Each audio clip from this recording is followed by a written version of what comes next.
Hey everyone, it's been a while.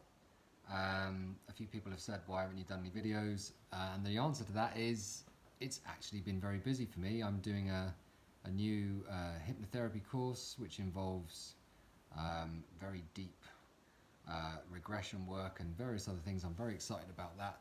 And I've been doing a lot of research and other stuff as well, but I want to keep the content coming. So I thought I would do a quick video for you today. And I'm going to base this on another trend that I'm seeing. So obviously I'm working with various different people that sometimes the coaching clients and other times it's more therapeutic. And what I've noticed is that again, people seem to be branching off into two different ways.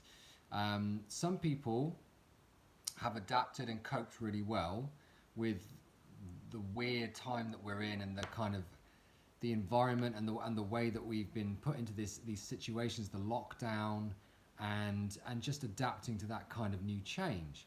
And then there's another group of people that are really not coping with it at all. And the reason for that is because they've got themselves in what I would call it's kind of a grief loop. So grief isn't just when people pass away or we lose people. It's actually when we lose just about anything. It could be having to move house. It could be losing your job. It could be losing a pet. It could be suddenly having your freedom taken away from you.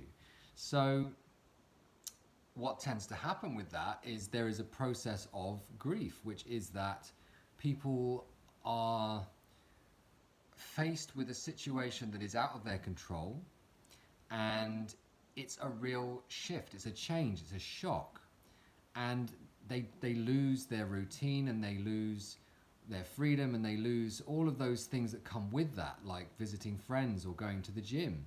The amount of people that have said to me that they're missing the gym or that they're missing just simple things like going to the shops or going to a restaurant. And it makes perfect sense.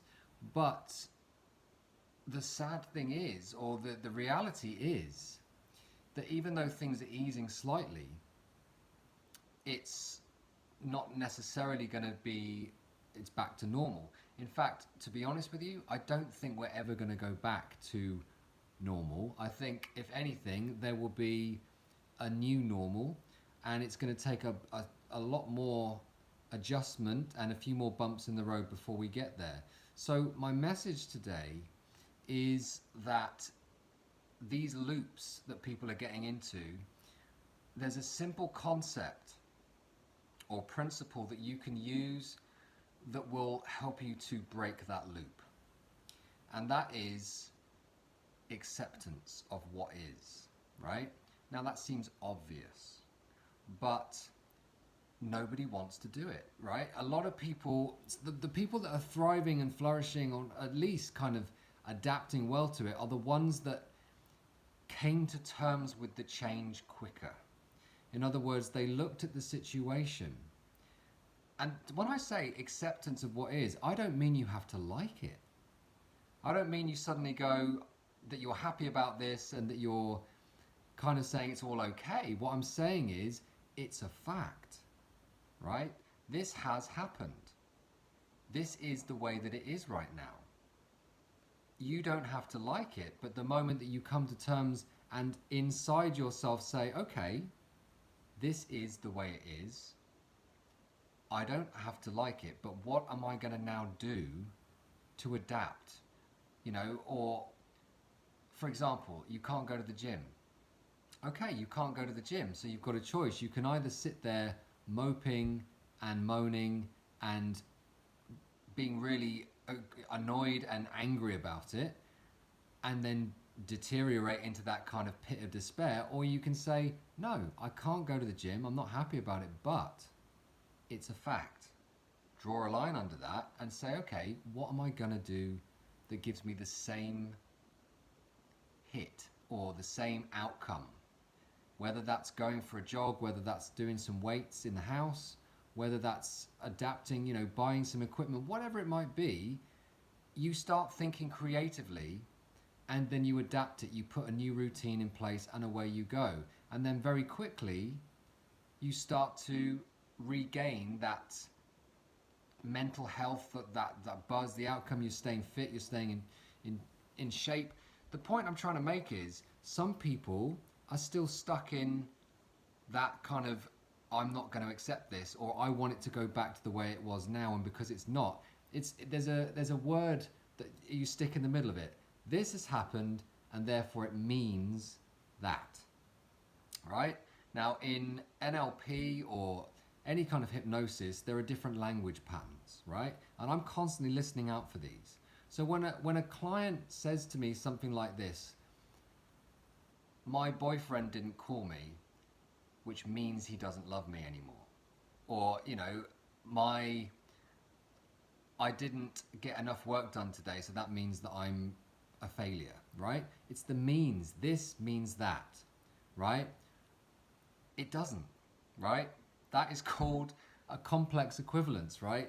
And I can use it the other way around, and I can hypnotize someone and say, the fact that you're sitting in that chair means you're already starting to feel better. It doesn't, right? But when we put the word means in the middle, it's powerful. You are hypnotizing yourself. And I want you to I'll give you another example of this, what people are doing, right? Two people watching the same movie. That's the best movie I've ever seen. What are you talking about? This is a terrible movie, right? The movie is the same. It's what you're doing with it inside that's going to create your experience, right? So lockdown, two people, not happy about it, but I'm going to adapt, I'm going to get on with it. I'm just going to be really angry and stay stuck in this anger and this depression that I can't have things the way that I want it. Because, and I think that's a big lesson for anyone in life. When you are someone that's like, I want it like this, it has to be like this, or it means X, I'm unhappy. Like, it's the same with relationships. It's what I call conditional love, not unconditional, conditional love relationships. When someone says, if you do this, that, and the other, then I'll love you. If you take the garbage out, well, I'm not American. If you take the rubbish out, if you call me 5 times a day, if you make me dinner every night, then I love you, and that we won't argue, and life will be harmonious for us. But if you stop doing those things, it means I don't love you anymore. It means you don't love me. It's all about this word means, right? So I guess I'm being a little bit harsh here, but I think some people need a bit of a wake up, which is that this has happened. This could go on for the rest of the year. Who knows, right? It could get worse before it gets better. But you clinging on, and it's, obviously, I wouldn't be saying this to someone the next day, right? But we had quite a lot of time to adjust and to come to terms with it and to adapt and to change our routines. And I'm very happy to say that many of you, it's funny, I sometimes I have clients that come once a month, and the difference in a person from month to month, in March, it was like, what the hell's going on? In April, it was like, this is really stressful, we're all fighting in the house, this is kind of a nightmare, we're going to kill each other. And then in May, it was like, oh, we've just kind of fallen into this rhythm, and we love it. Like, we're getting on really well, we're going out, we're doing walks, we're exercising. We don't want to go back to the way it was before. So I think we've had enough time now, and we'll probably have to adapt again. Things are going to change. There could be a second wave, another lockdown. There could be all kinds of other stuff going on. But coming back to the message, which is that it's your ability to accept what is, so that you can then move forward instead of getting caught in this loop of, I don't accept it, I'm unhappy about it, it means I'm angry, it means I'm going to resist. When you resist against something, you're going to keep that loop going around and around. And you can do that. It can have a couple of days, be really, if you need some time out and you want to grieve or be depressed for a little while, no one's going to say, sometimes even I've had to take breaks from social media. I've had to say, look, I need a day to myself. I've been doing a lot of work on myself, and that's healthy.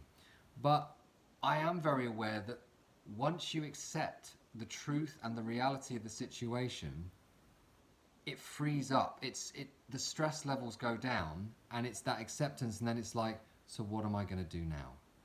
And then you can start thinking creatively with process orientated questions. What can I do to improve my situation? What can I do instead of that? What's going to give me the same outcome or something even better? How can I adapt? These kinds of questions, you don't even need to know the answer because your reticular activating system in your brain is listening to you, and suddenly you're going to have ideas popping into your head throughout the day. So, I hope that's been helpful. Adapt, but you have to accept first so that you can move forward and keep adapting. And if you need extra support, I am here. Please do get in touch. Take care.